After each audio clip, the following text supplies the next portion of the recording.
joke. It's a well-known joke that that's what he was told. So I think I could easily just be like, so you made Masters, huh? And you could either say, no, I didn't. Or, yeah, I totally did. It was really hard.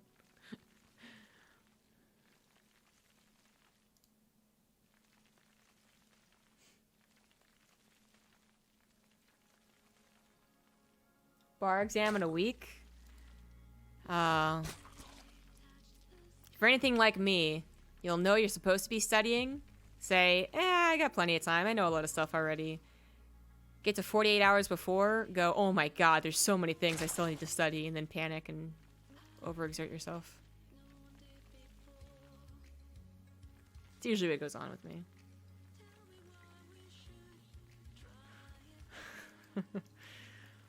We got plenty of time. I got like 3 more days before I take a flight.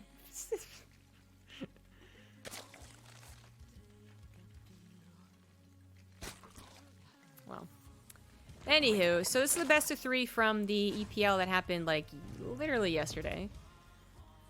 Maynard definitely cast it. This is not going to be a cast. It's going to be just a analysis, see if we can get any interesting build orders jotted down that I don't already have. And then talk a bit about the players at hand here. So Future and Scarlett, both going to be at IEM. Neither one of them were able to qualify. Scarlett was back in Canada, still is, I believe. Tried to go through the North American one, didn't work out. As well as, I think, one of the Korean ones, but regardless. They're both going to be participating in the open bracket, which is can be quite painful.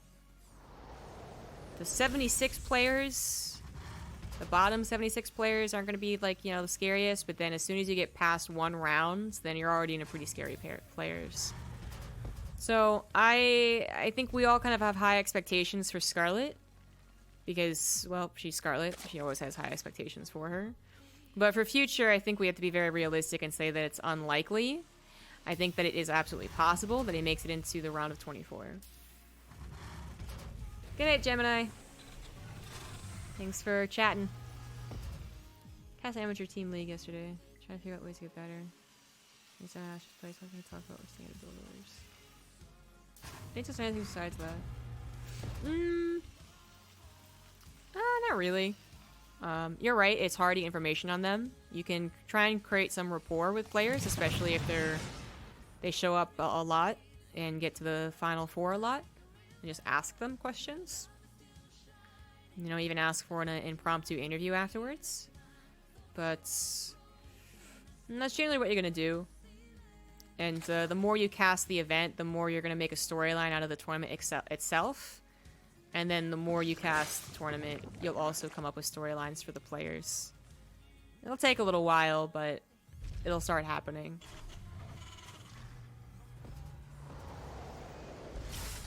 As far as general critiquing of your own casting, then sure, what everyone else in chat is saying, but one of the things to talk about, it's going to be very difficult.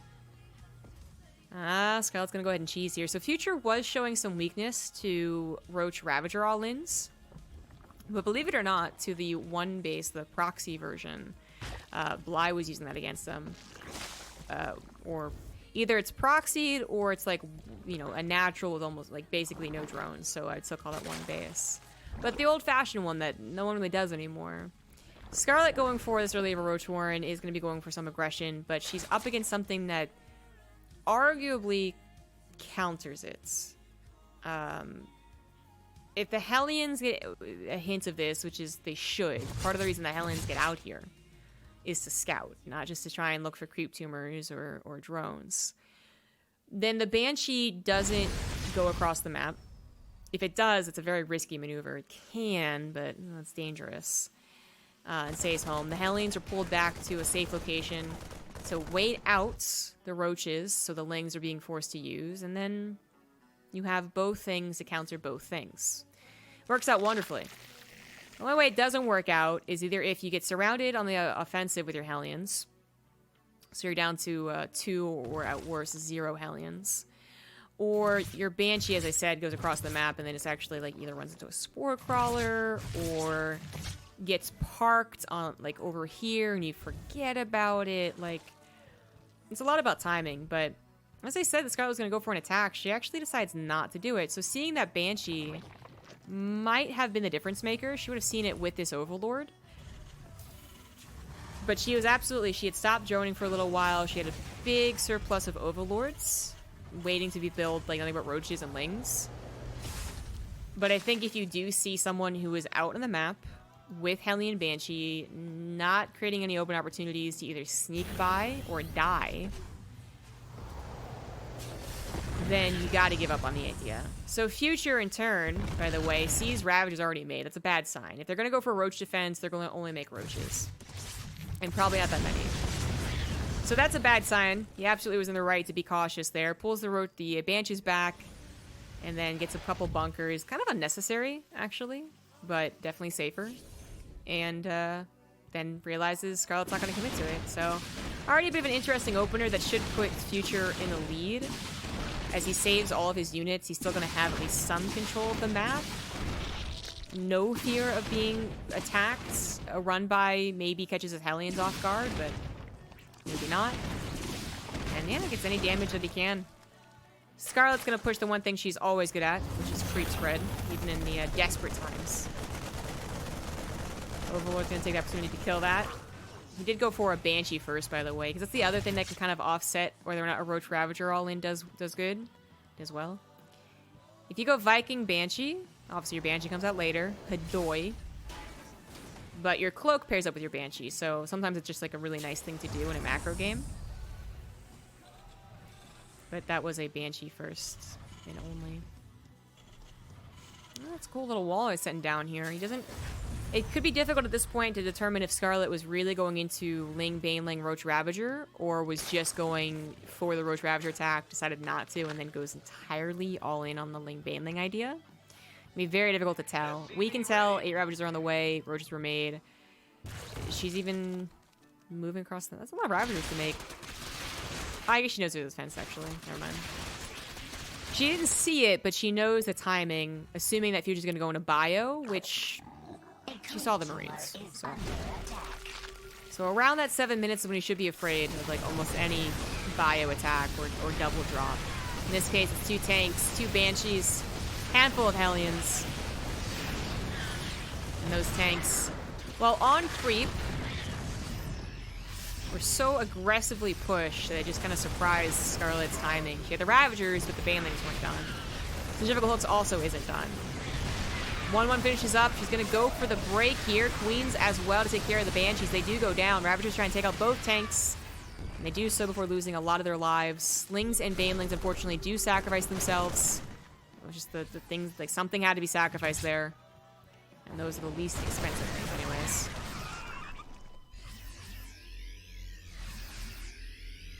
Future starting up as 2-2 at the same exact time. It's a pretty good macro. Future has been showing a lot more, this is going to sound very cliche, but like wisdom in his play. A lot of the times with especially players who were either aggressive beforehand or honestly, again, a bit of a cliche or like young, have shown that their like, biggest weakness is decision making. Sometimes it's macro and it's very obvious and it's just like, yep, you just didn't have enough. But a lot of times it's them being overzealous or overly aggressive in their choices, especially these young Terrans, right?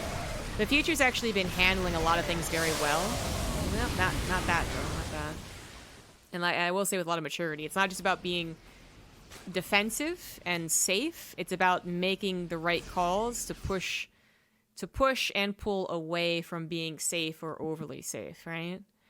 So the pull away here was pretty well timed. He got his macro all set up and is going to a 4th base, not going for any 8 racks all in type stuff. This attack is usually really good, but he did just kind of prove my point wrong about him being more mature by being a little overzealous. He could have played a longer game, especially on a map like Nightshade, which really does, whether it's here, or even here. Point is, like, you actually get a decent rally as you rally your units here and then forward here. So it's actually a very pushable map. And considering you have a planetary on the way for this 4th base, a run-by gets less and less likely to do a lot of damage. Which, by the way, is a very common tactic on this map to defend against these 2 tank pushes, or any pushes, actually. But because Scarlett did that thing she did, she went for the Roach Ravager attack, she wasn't actually able to even try and set that up. I mean, you can still try, right? I think Rainer might have still tried, but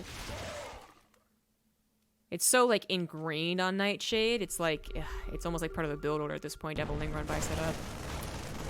None in this game. Future has not had to worry about being attacked on this side of the map. Just all-out aggression here with one little overzealous mistake. Triple drop into the main can also be a little overzealous. This often doesn't net you enough to be worth 3 medevacs worth of units. The perfect number for a drop from a Terran is really 2 medevacs in my opinion. Doom drops don't seem very effective against CVT because creep spread, I would say. And they are usually very aware to have a decent number of banelings, even when they're not being pushed, even when they think that there's nothing on the way. And banelings are still kind of fast, roly pulling on creep. So I don't like Doom drops in this matchup. And why do 3 medevacs when 2 could have just done the same and then still held off in the corner?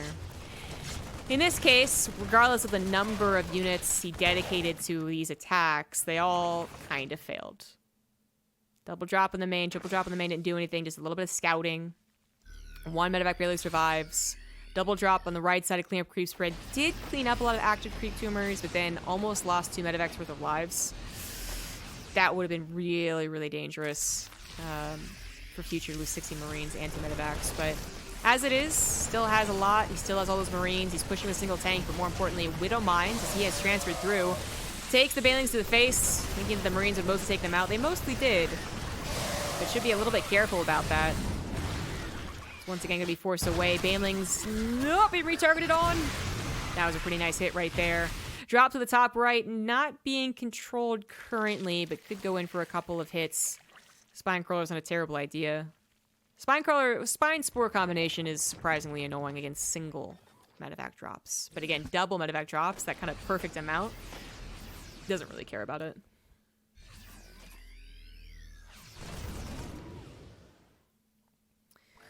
Scarlett, losing more to this, didn't get an Overseer. Future going into lots of Marauders, really showing us some good macro here. Not just having all of his barracks up and running for 4 Marauder production pretty well timed to the Zerg's Hive tech, but also going into 3 starports and a fusion core already with to lib range, which we've certainly seen, like, seriously, top tier Koreans, you know, like TY, actually hold off on a surprising amount. Or Cure, who's really top tier when you consider his online performances. So very smoothly getting into the late game. Needs to give it the pressure though. Loses a chunk of Marauders to Banelings just because they were so damn clumped up. Vipers once again being used. I guess in a similar vein to some Korean players. Not really getting to Liberator range that fast. Really just playing all over with Marauder, Marine, Widowmine, Medic. And sticking on that for 20 plus minutes. Being hyper aggressive. It's a cool style, but it's like, oh, Liberators are really good. I do think this is better overall, regardless. In the same vein as that. Scarlett is using Vipers at a point where I think a lot of Zerg players seem to almost forget that they exist, or just don't care, or they were going to make them because there were so many tanks, but then the person went to Widow Mines, so why bother? Certainly Blinding Cloud a lot less effective, completely ineffective against Widow Mines. But these, and I think it's a valid point, right? Like, when you see parasitic bombs against a Terran player, it seems like it's almost always easy enough to split away. Or the units are just chonky enough, like Liberators sieged up aren't quite stacked up enough to really make it worth it. Blinding Clouds, the army's very mobile, they have transferred over to Widow Mines, not very useful. And Abducts only occasionally being useful, but maybe not enough to get so many Vipers, which, by the way, are now dead. So you can see why a lot of Zergs don't seem to go for Vipers very often in this situation, but in this case, Scarlett went for them, and they've actually been very, very useful. In fact, the Medivacs go back into the Blinding Cloud of the Liberator, losing about half of them right there. Despite getting the jump on the Vipers and the Corruptors, this has certainly turned on Future as he's forced to evacuate. Thankfully, nothing else anti-air-wise here. A couple of Corruptors could have done some serious work. A drop seems to have killed off a couple of drones. Widow Mines or Liberator or something kills off a couple over there. Just units every which way now that I'm looking at it. As, yeah, she lost those Corruptors, or as, oh, she didn't hotkey them? She must have a different hotkey for them, not in the main army, and kind of forgot about them temporarily, it looks like, as she ran away from those bio units. But she found him again, takes out the medevacs. Unfortunately, Liberators also sieged up outside of those spore crawlers, which she forced to reposition, after losing 12 more drones. You're getting a lot of lost mining time, and Future's even paying attention here. Kind of has to lick his wounds. He did take a pretty brutal fight face-to-face with his bio army. But thankfully, with his triple starport production, he can choose between Liberators and medevacs or both. And still has a pretty scary army, but stacking up the Liberators like that, easy peasy with the Ravagers. There's not a lot of fodder on the ground anymore for Scarlett, and that's when Ultras get very easy to kite against. Widow Mine's also piercing through. They are magic damage, so they pierce through the Ultra's armor. It's a benefit, but it's just usually the overall ability of Widow Mines against Ultras is kind of low. They do actually do full damage to Ultras.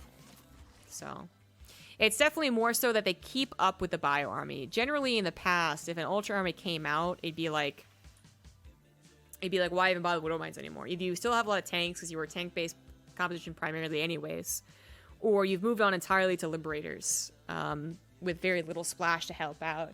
And that ended up being a lot of the pitfalls of late-game TVZ.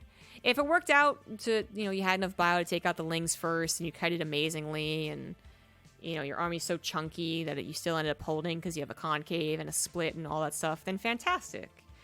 But we did see a lot of circumstances where Zerg players, of course, got better with their control and their creep spread, so that they would be getting surrounds on these armies and then taking them out because there's no splash.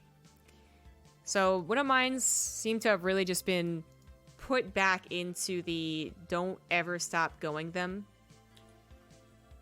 production of Terran, similar to Marines and Marauders. Just don't ever stop making these sets of units because they're all good. Sometimes they splash back and it sucks. But if they can take out the fodder of the Ultras, then the Ultras are super easy to kite down. And if they happen to get hit by them as well, it's not too bad. It also, and this can be unimportant when it comes to the professionals, but still worth talking about. It can be very easy for a Zerg player not to have enough Overseers. Sometimes they suicide themselves very cost effectively against Widow Mines, but then you don't remember to build them again. Drilling Claws does its thing, and you get 2 shots with Widow Mines instead of just 1. They're tricky little buggers. But I would say most of all, they just add to that whole just constant pressure idea. Which Future, by going into Liberators, has taken a little bit of power away from that. They are siege units, even though they're quite fast, and they're obviously in the air, so they're able to traverse different types of terrain. But he's still into more of a, let's just go at it, mano-a-mano armies. Whereas if this was Cure, who played a very similar game on this exact map against, like, Ragnarok or DRG or someone, this would be this push plus a drop over here, plus a drop being set up over here, plus 6 Marines randomly in the middle. Like, he used to be all over the place. And he would never take time to even, like, breathe, which is kind of insane. It looked like such a good setup for the Terran, but Scarlett actually pushes through with ease. I'm going to go ahead and rewind this just to see what exactly happens. And let's go ahead and slow it down as well. Because this doesn't seem so bad, right? He's covering all the potential points, knowing that Scarlett's going to try and do a surround. Okay. Unsieges, but she doesn't take advantage of that. Widow Mine coverage also kind of, again, covering all different locations. Future having a tiny problem over and over again with sending his entire army. Okay, so first and foremost, he doesn't use his entire army on the front lines to get his maximum amount of damage. Being very nitpicky for this engagement. So he has 10 units over here that he split, then left them alone to die. Then this army tries to initiate, but realizes it can't, so it backs away. Let's do that again. How many Liberators were sieged up for that?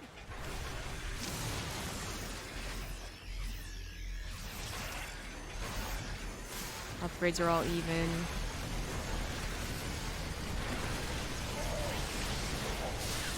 Ducks go on 3 Liberators, that's pretty damn good. It says Lib range, so a lot of damage going down, but perhaps shots wasted on Lings. It's always one of the weaknesses of Liberators. I think we also may have a bit of a problem that is very difficult to fix. It's very difficult to get a perfect engagement for either side here. But I feel like we're getting a problem of the lack of concave. So a concave is good for so many reasons, which I don't have to over-explain to you guys. But I think one of the reasons is it's a little, like, undervalued is that you don't have to stutter step with your entire army, which is, you know, effective enough. But still has microseconds where you're not attacking. A concave that's like a really nice concave might have done better there. And then you can individually micro parts of the concave away from the banelings. That's always like the sickest engagement that we ever see from Terrans, right? But very difficult to do. So you'll, you know, it's not... It's a very high bar to set. Future did what he could in that situation, but... You know, the abducts going down as Liberators certainly hurt. As I said, Liberators were probably wasting shots on Lings. And the Wood of Mines, I mean... Even though they cut through the Ultra's armor, they don't kill Ultras as much as you would hope. So Future gets beaten back here, and now has faced Broodlords, which he's not prepared for. Corruptors are also not able to be taken out. We've seen some Terrans go into Thors at this point. Just because Vikings seem so absolutely useless.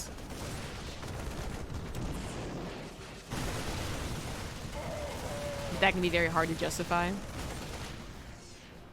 You're also just adding in to the whole just one battle at a time if you're going to add in Thors, which are very slow and very bulky. He's going to try and add on Vikings now, as he realizes Broodlords are out in the fields, which is his most realistic response. He's got triple starport. He does not have triple factory with Tech Lab. But unfortunately, this is where Vikings tend to feel the worst, is when the Zerg player's in control on 6 bases, decent creep spread, tons of Corruptors, couple of Vipers. The Vikings are going to have to get a great concave with some type of support.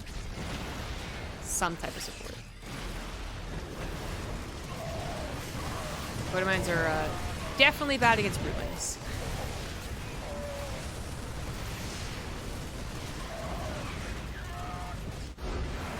GG. Well, it did start off good for Future because he just kind of stopped Scarlett's attack, and that just, you know, it's going to mess up with person's macro.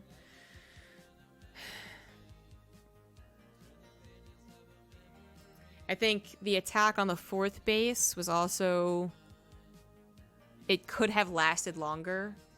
We see a lot of times on Nightshade that a Terran will just stay in one spot that's actually not lethal to anything.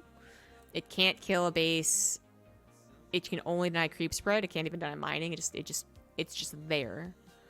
But there's a reason for that. Like, as much as it's not lethal, it's still a constant potential lethal thing. So, I think Future would have been better off doing that. I think it was... I think it was attack. As opposed to what he did, which was jump on top of Queens, which that's great, but he didn't split his arm to do so, so now he's going to get hit by the Banelings. He also just didn't respect the Banelings enough. Focus fires down those. This was an okay engagement for him. Oh, that's why. Huh, I wonder if he had the same problem I did. Hold on here. Is it just me, or do those Banelings just pop out of nowhere?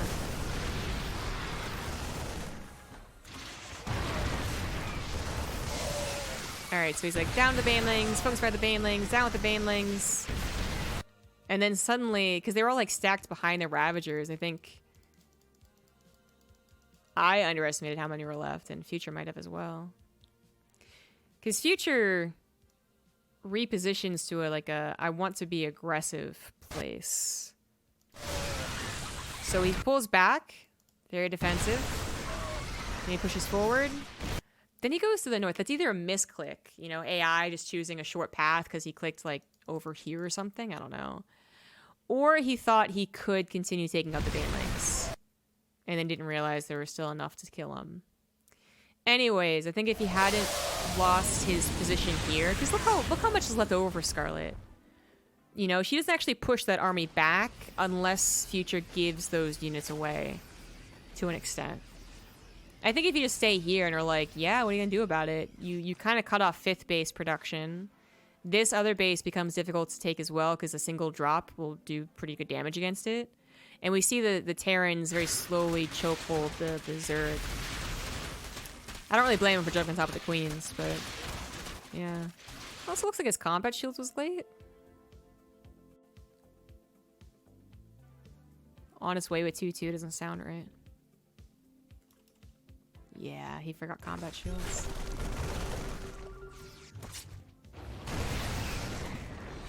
Combat shields could have been a difference maker as well, I suppose. And then I think otherwise he wasn't aggressive enough actually. For the style he was using, I don't know. It was Clem. I remember Clem was another guy who used this style on Nightshade. It was just insane how much action there was. I was flabbergasted in that Wardy tournament when Clem did this style for 30 minutes. Never transitioning into Liberators. Not really. It's like a couple here and there. My own wrists exploded with like sympathetic wrist explosion. Anyways. I think Nightshade is a very good map, by the way. I think there are some maps that are obviously okay. You know, no one really complains about them. But I think there are some maps where the more you look at how things work out, the more you respect the decision-making of the players and what they're up against. Because it can't be so easy for you to be like, you know, like, well, if this is under attack, why don't you take this base? And it's like, well, there's a lot of reasons for that.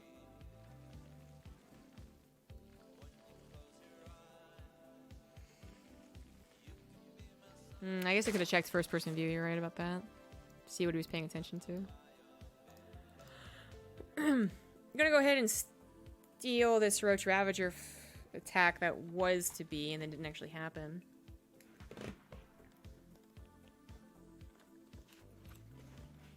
Let's see here.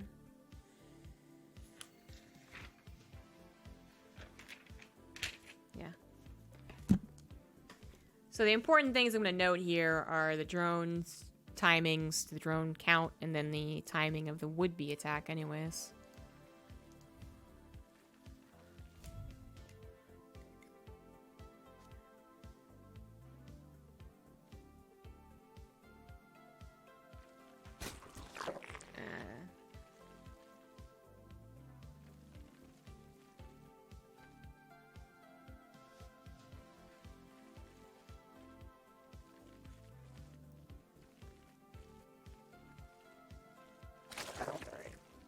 Pretty basic stuff.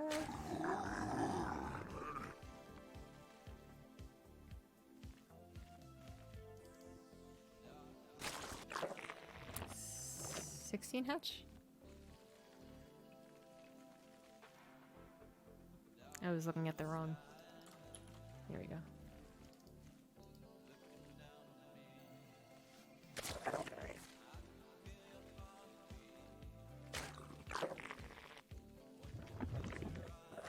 Drone gas, by the way. Should rally that egg.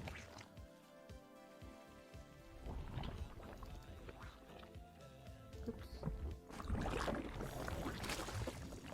I only ever write down when they're not droning. Because rating drone, 2 drones, drone, 3 drones would be really obnoxious.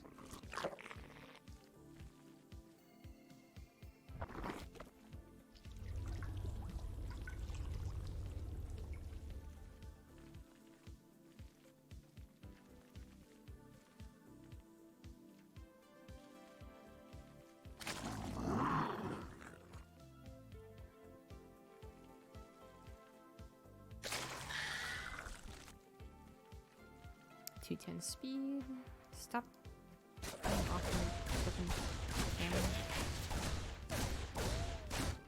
If she loses a Ling, this build is ruined.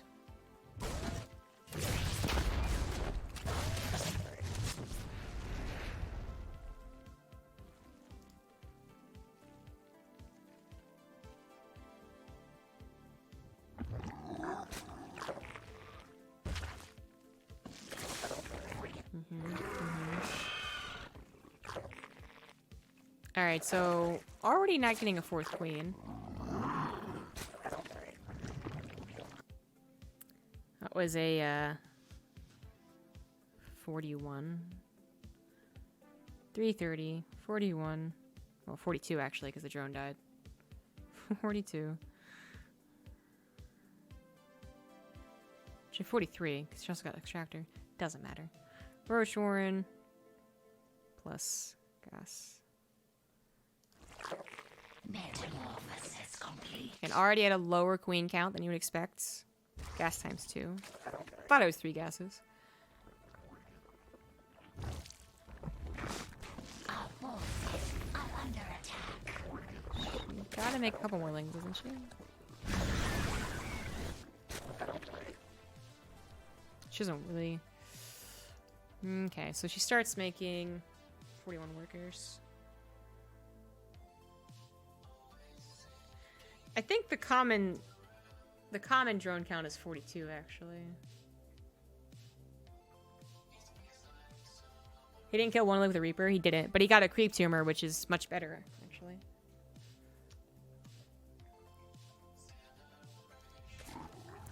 So, 41, 42 workers, lings. You want to have... If you don't have any lings protecting, it should be suspicious to the Terran, first of all. Second of all, I mean, you are eventually going to make lings with this. More importantly, roaches times 7.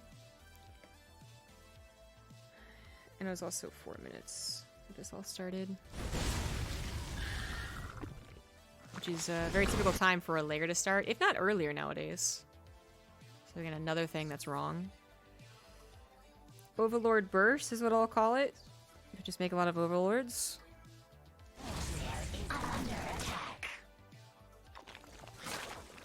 Drones. Not at the third base would have been suspicious to the Hellions. Maybe a little suspicious of like why there's only been 1 or 2 queens, not 2 or 3 tailing him. And much more importantly, the Hellions are there to scout it immediately.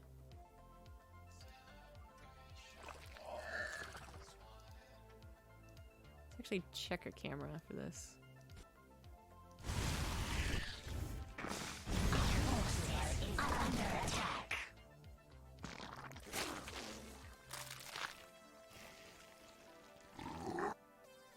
So that's when she sees the Banshee, by the way. She didn't see it go past her Overlord. So she makes Ravagers and then sees the Banshee. I do believe that is a mistake. She was going to go for the all-in. Saw the Banshees. I guess there's not really a point in canceling your Ravager eggs. And then goes back on his droning. Which I'm pretty sure she was going to go into Ling production.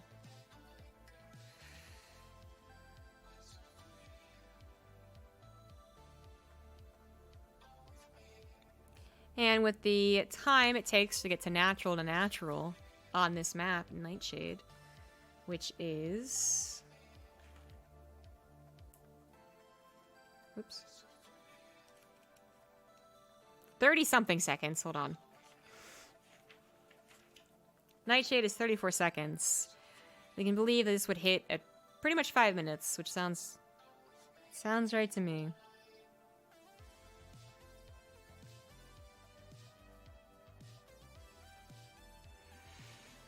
So I'm going to note that this is on 3 gases.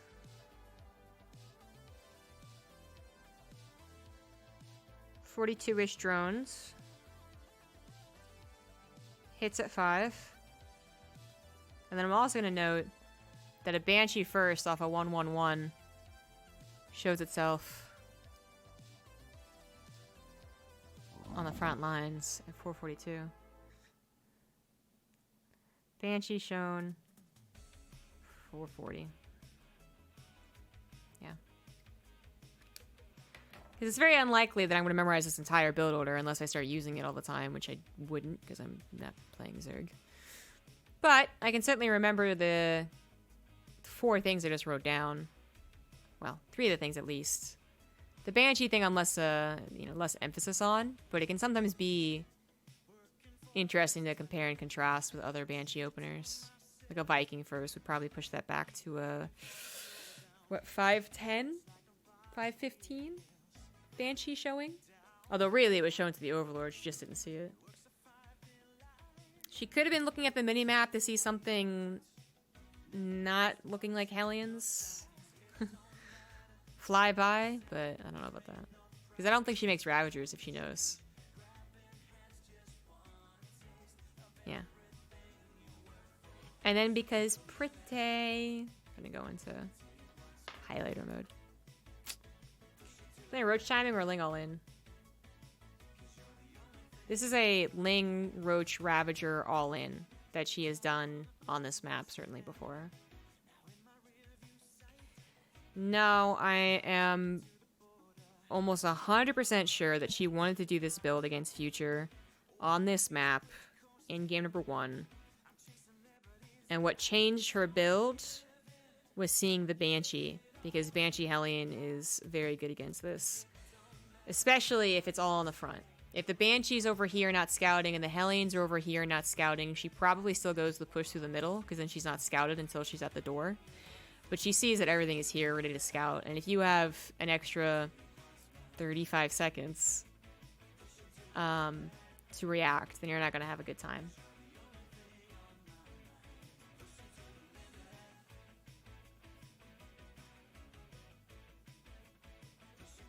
I like this one. Oh. I really need to stop using YouTube as my music player. Breaks so often.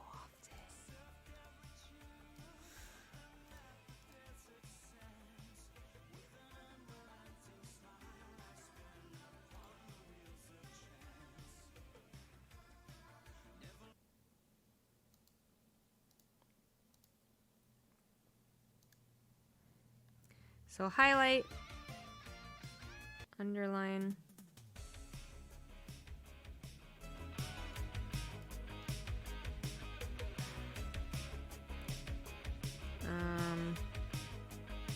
highlight this thing, this part. There you go.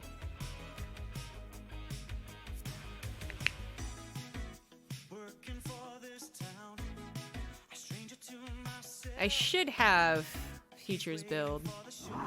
What I am going to pay attention to is how I use this as factory.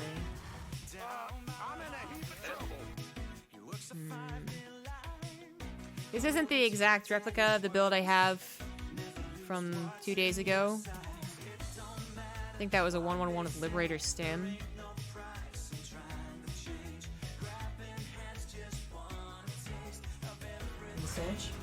But he is using this factory as a reactor core.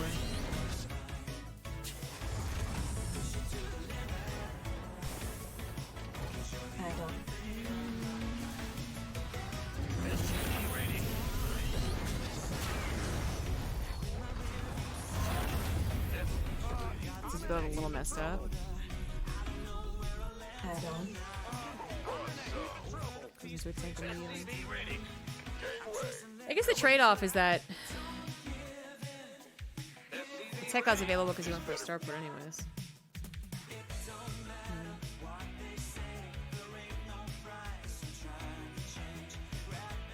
It's not like you're waiting the reactor plus the tech lab. And he only had barely enough gas to get a tank.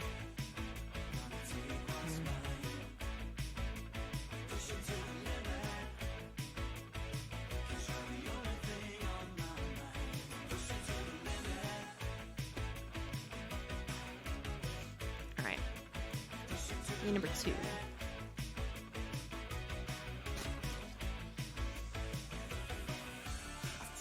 So Ephemeron has 35 seconds.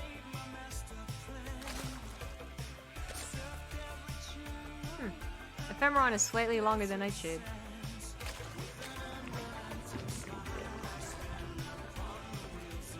Interesting. Oh, and she does use the build he was weak against. Oh, this is what Bly was doing to him on Ephemeron. In the EPL Cup number 5. See if he learned a lesson about how to defend against it. Okay, so he scouted it. Looks like he scouted over there because he's been getting hit by this a lot. I still don't think it's a very popular build, but the 2 players who would use it would be Bly and Scarlett. This is from EPL NA number 6. My cat's trying to steal my pens right now. So, I talked about this last time. It's kind of funny to see someone immediately scout this, because sometimes immediately scouting it can make you do the wrong thing. You'd think it wouldn't be the case, but sometimes it really it messes the build order up. You don't account for things being different compared to an oh shit moment where you're already like well underway in your build that you at least have been doing the past 5 years and know everything about. This is what he did against Bly. The third try.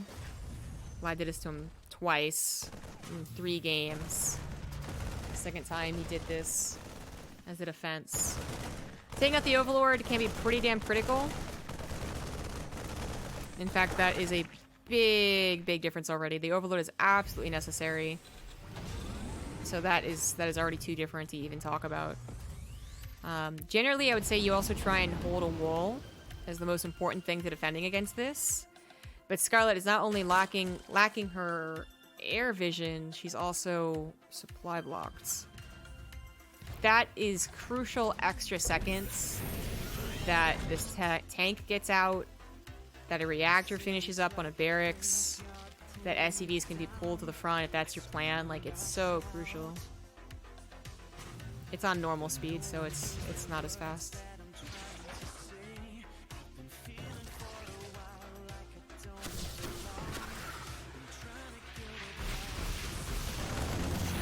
Thanks, Dr. Dotson. I mean, I encourage people to ask questions if you have them. I am greedily using my stream time to do homework that I would usually be doing outside of stream time.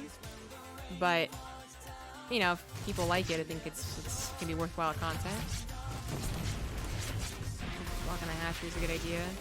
Honestly, I think the Overlord kill was enough to make this like a no-brainer game.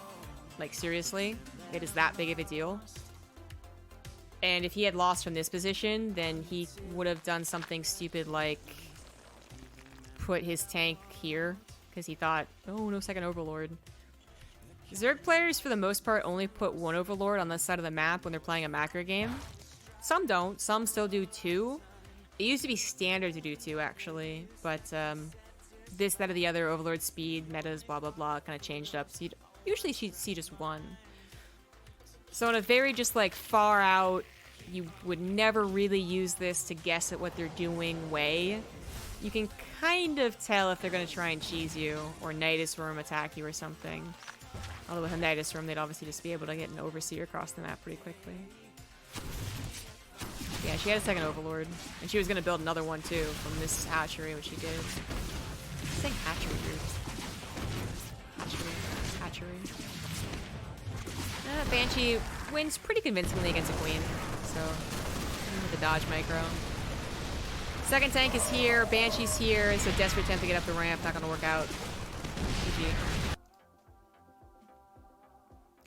Not an incredibly interesting replay to look at, because it really was the difference of that Overlord dying or not. I actually think that Future might still have a weakness to that build. But getting rid of the Overlord is kind of one of the not dependable, but surefire ways to defend against that.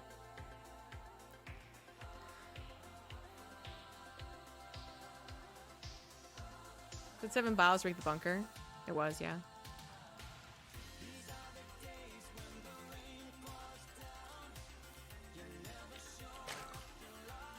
Well, I don't know if it was 7 exactly, actually. I don't know. Oops. Nope, I did the right one. Let's try that again. 3rd time's a charm. Alright, Eternal Empire. We have 39 seconds. This is our longest map in the map pool. It does feel pretty large, but also side to side. It's one of our turtle maps.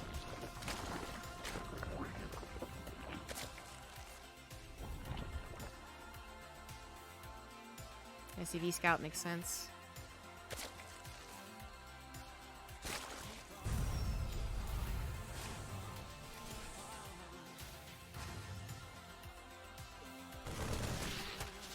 some about breaking points. I don't know off the top of my head. It'd be interesting to note, though.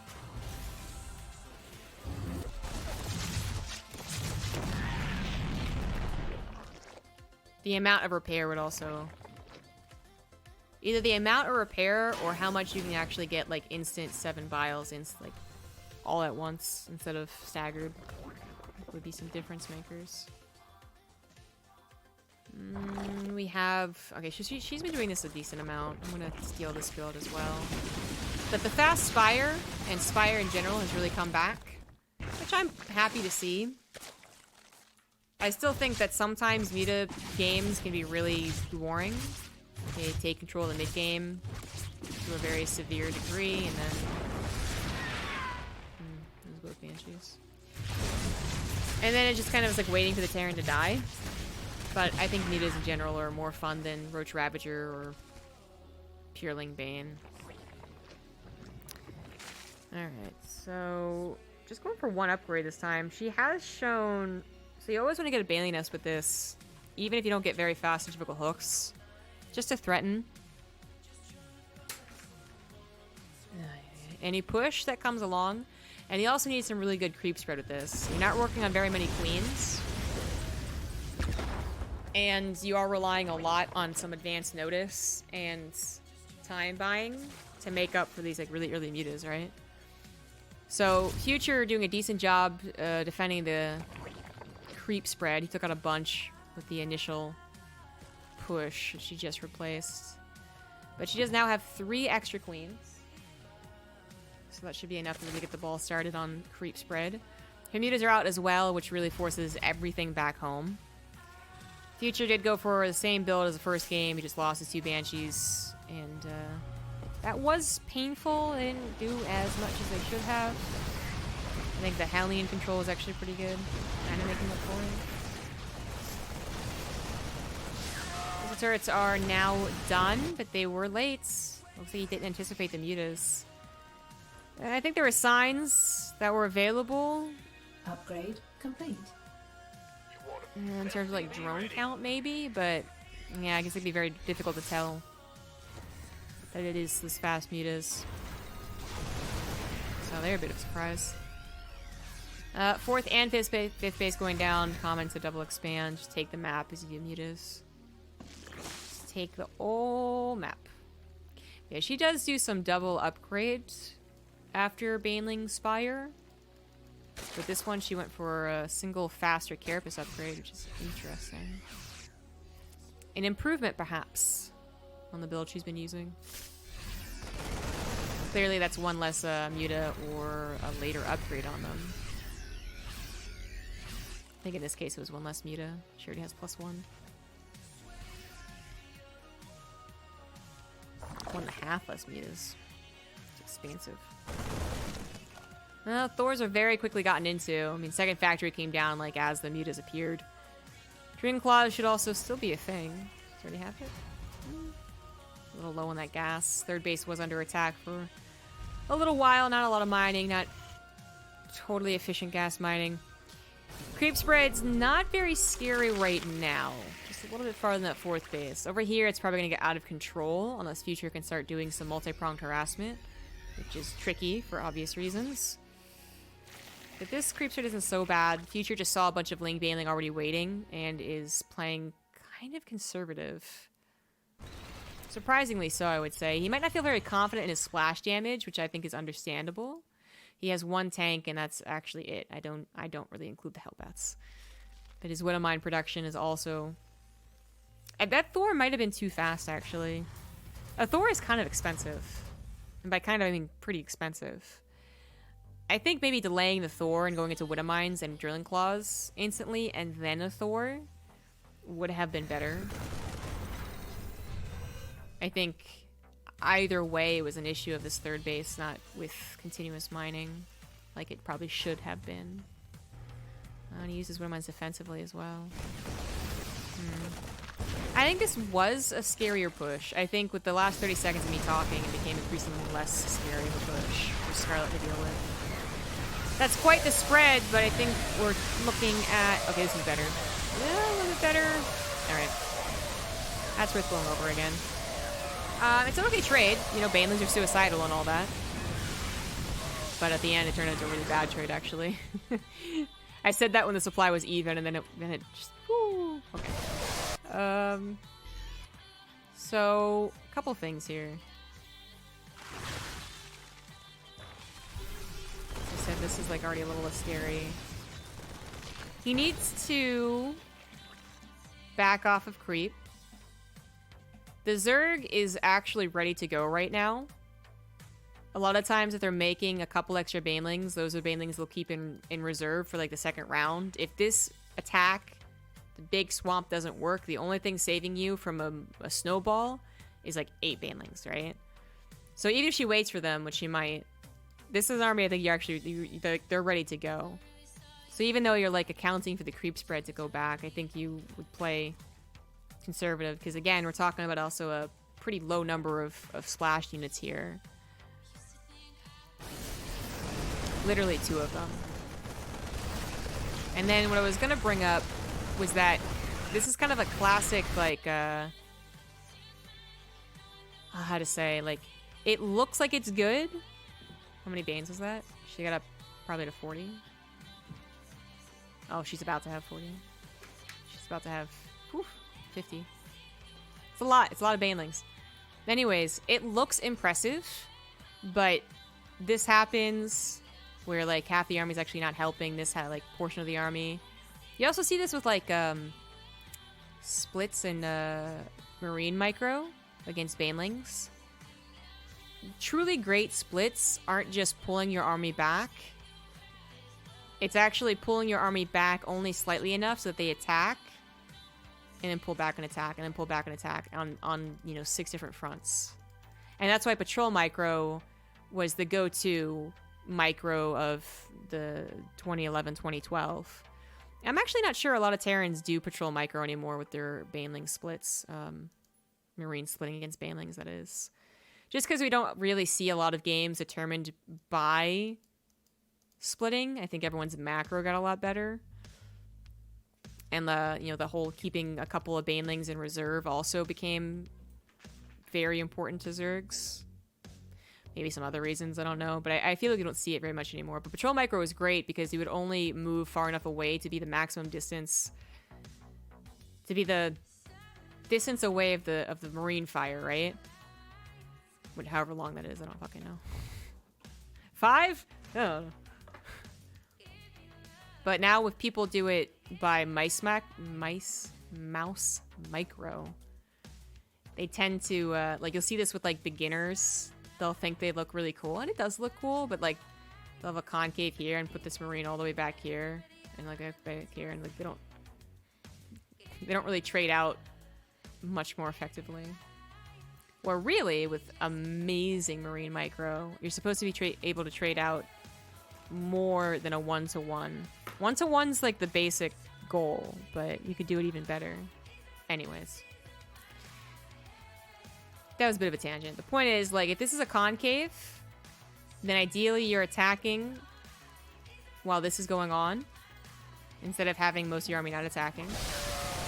And then his tank, unfortunately, didn't get very many shots. It was so far forward that it was instantly clobbered.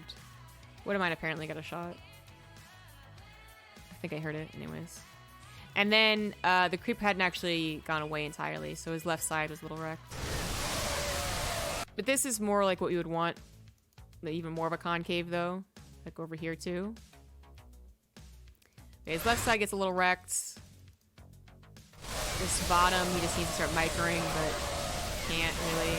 Tries. It's okay, but then everything's still dying. Pumps up here, loses one of mine. Medevacs obviously are going to go down. Turns into a disaster of a fight. I think majority problem there is the lack of splash damage. He took a pretty aggressive stance for someone who only had a Wood of Mine in a tank. Even these 2 that were used defensively would have been so much better. Would have made that so much better.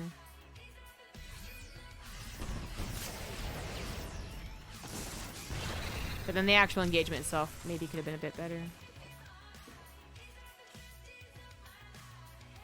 Yeah, that was very highly critical of an engagement that was mostly just based off non-splash damage.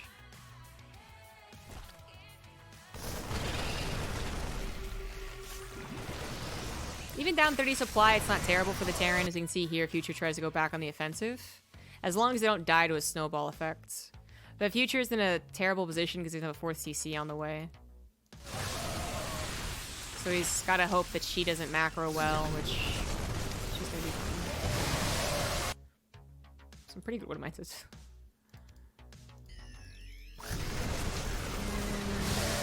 Oh my god. Oh my god. It doesn't matter. Oh, good concave, good splits off of creep. Taking the best fight possible there. Nothing to complain about there, but just too much Zerg. And yeah. He could continue taking trades like this, again, presuming he doesn't die to the counter, if he had a 4th CC. It looks like he might die to the counter this time. Nope. A couple SCVs.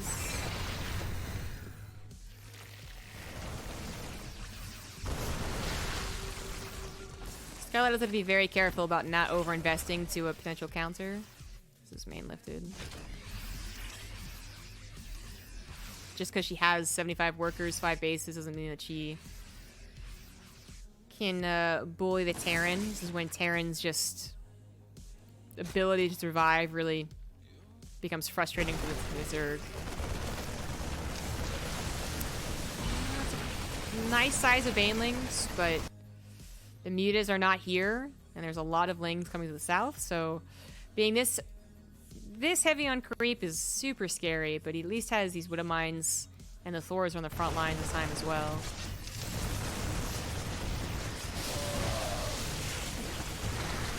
The run-by is going to really mess him up. I mean, it's going to be game-ending. He can't even really put his focus over there. Starts off the concave pretty well. Doing that micro I was talking about, he's trying to get the maximum amount of effectiveness of the Marines. It's just so much Zerg.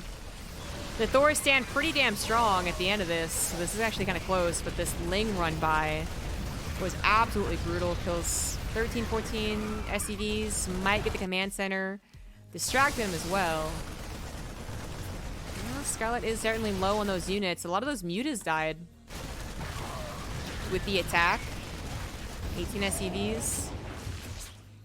That's that Ling run by, and then his forward third base being unprotected at the end of the game, but I think if Scarlett also had like 20, 30 extra Lings on the front, she also would have won that attack even better. So either way, I feel like Scarlett was going to win that.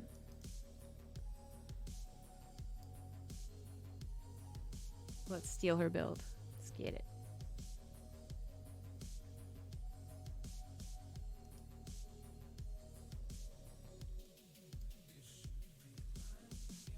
Sometimes Terrans put the priority on not being contained by mutas, because that is a very scary and very just boring way to die.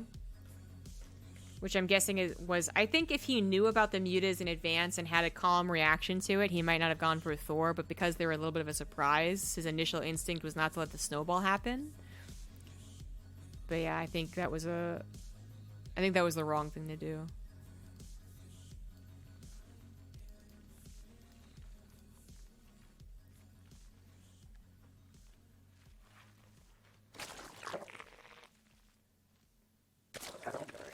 She does seem to like the Muta build on this map, and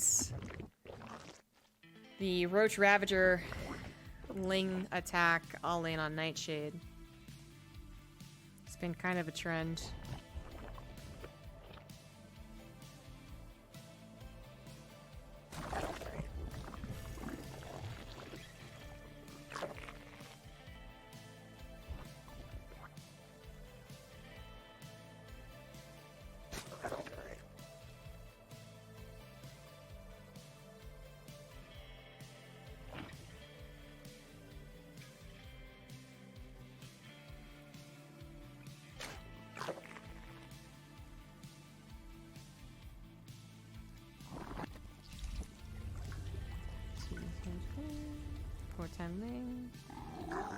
This is the most standard thing you can do.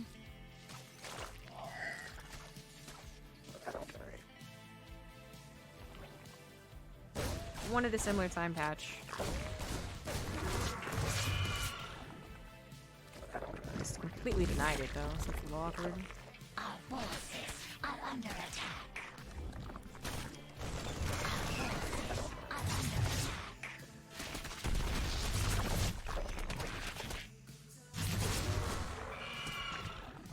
The hive cluster is under attack.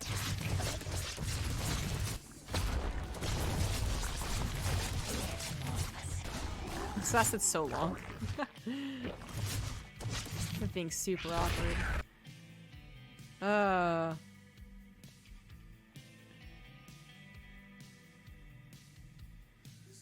340, maybe it was supposed to be 330. Layer. Double gas.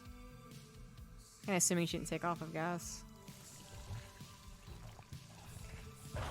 Does she mean to take 3 gases actually? Okay, I'm gonna put the 3 gases.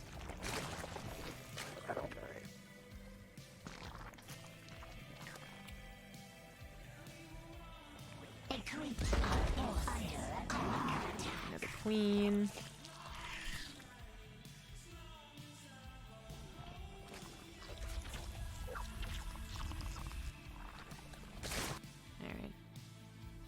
Alright. 4, so 8-ish lings. Let's say at 430. Spire? So like 45 workers? A lot of things with Zerg can be off of their worker count.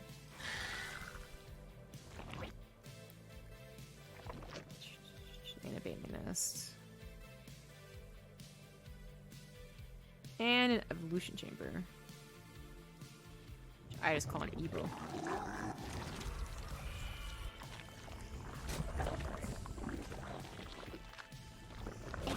How many queens is she at right there? 5 queens. 5 queens. 45 workers. 10 lings. Sometimes I write benchmarks just as goals. This is a very weird game though because the third base was delayed so much and she wanted to go for a bit of a faster third base.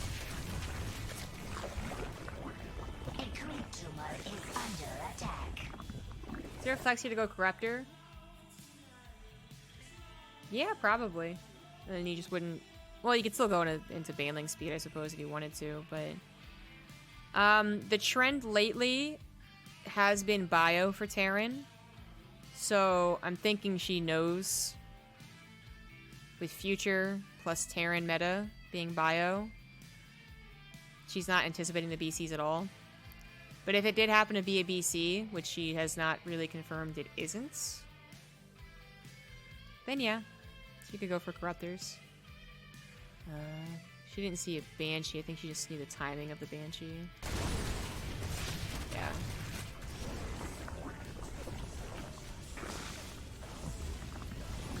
+1 in speed right off the bat.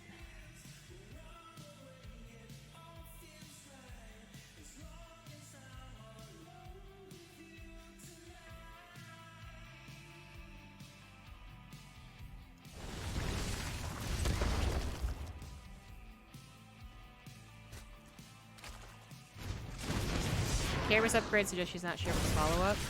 I don't think that's the case, actually.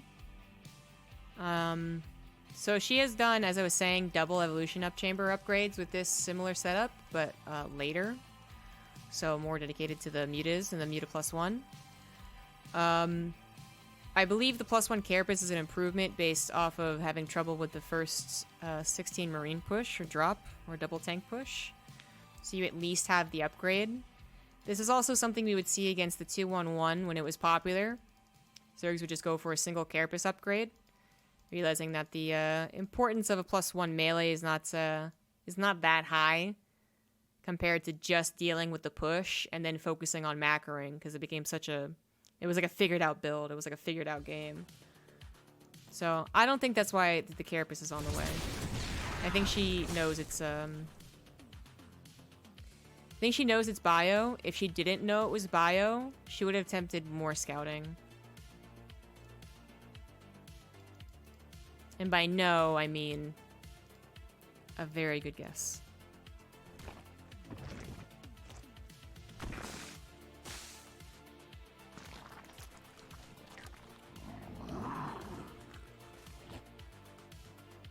I'm also not sure we would have seen centrifugal hooks if she was unsure.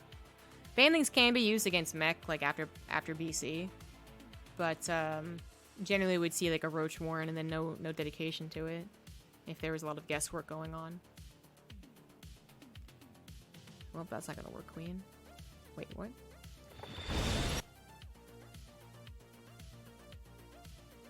What? My mind is breaking right now. Hold on. The creature just doesn't show. Oh my god, that's so funny. I've never noticed that about an Eternal Empire before.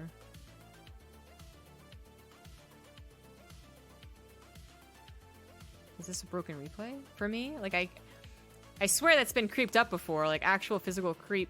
Visual creep, rather. Okay, alright. +1 attack.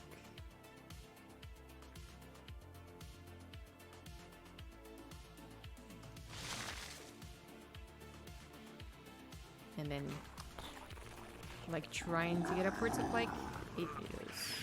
It's off of, like, 58 workers. Oops.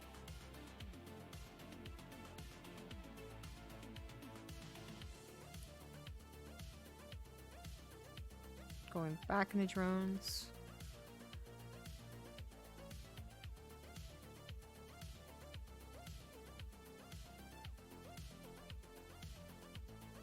Yeah, right, Cuddle Bunny? As I said, Moog, like I am pretty sure I did say similar things here. Banelings can be used against mech, a BC into mech, but it's generally not the important thing to get immediately. Whenever we've seen accidental misreads of BCs or mech, it's been with a Roach Warren.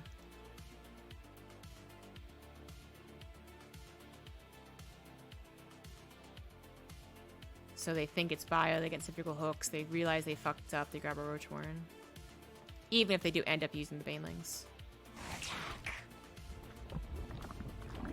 Our forces are under. Anyways. With experience, with the history of Scarlett on this map, and the history of Terran players, I'm gonna declare that she knew it was bio, but it would be a question better asked to her to have like a for sure answer.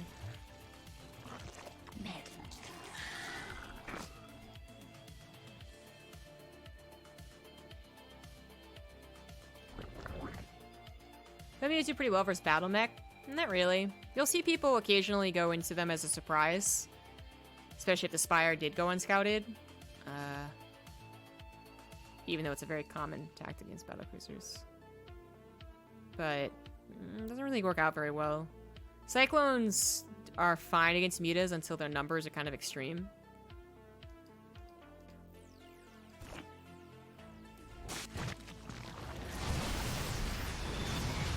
Again, the recent trend has been Terrans going bio, and Future is a primarily bio player.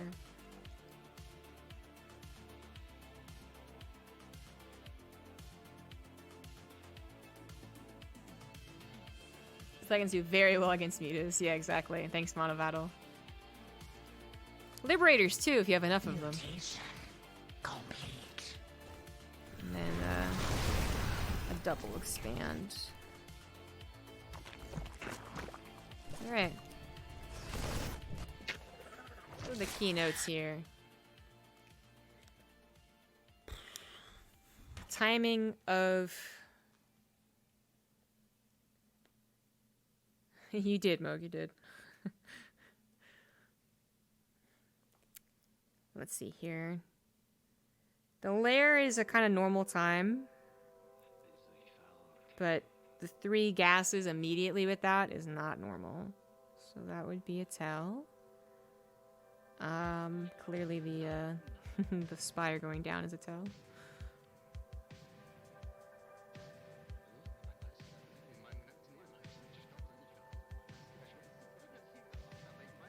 Timing of her carapace and centrifugal hooks is pretty important. I did have a number written down for how long centrifugal hooks takes to research.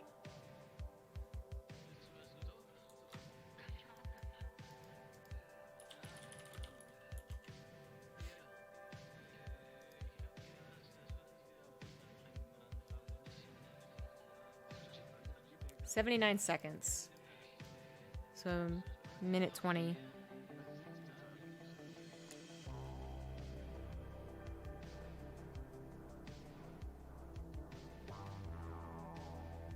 So if you start at 5:30, then it's almost 7 minutes. Almost 7 minutes when it completes, which is around the same time that a lot of Terran bio pushes happen, so pretty perfectly timed.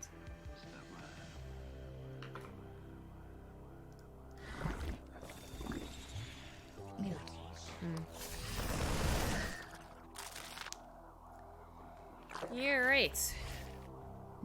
He's got some studying in.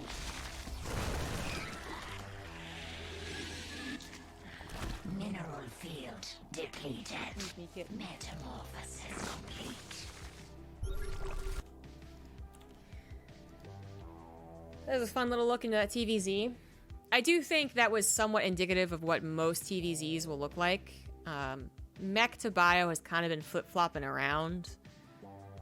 I think what kind of sometimes pushes it more to bio is that people just get really tired of playing mech versus swarm hosts. Not only are swarm hosts good, but it just is a really boring playstyle. If you're dying to Mutilating Bane, at least it's kind of fun. So we'll see about the actual IEM tournament, but I think that could be a lot of what we see. And maybe not such fast mutas, but mutas have definitely been back into TVZ for a while.